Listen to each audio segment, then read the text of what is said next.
Кроме всего этого, мы создаем национальный суверенный инвестиционный фонд, который призван консолидировать государственные компании в целях повышения эффективности их функционирования и повышения доходности. Будет введен новый инструмент управления, который будет соответствовать мировым стандартам. К этим нововведениям навыки и компетенции сотрудников администрации президента должны соответствовать и коррелировать. Мы уже не раз доказывали, что можем преодолевать любые преграды. Сейчас пришло время выйти на новый уровень.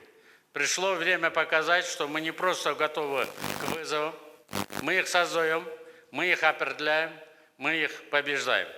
Каждый ваш шаг должен быть точным, как хирургический разрез.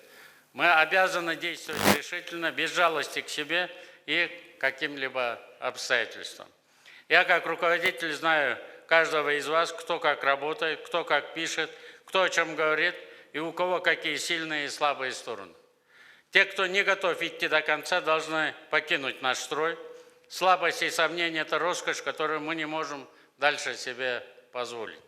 Если кто-то считает, что можно работать в полсилы или отступить перед трудностями, вы ошибаетесь. Здесь нет места для полумер.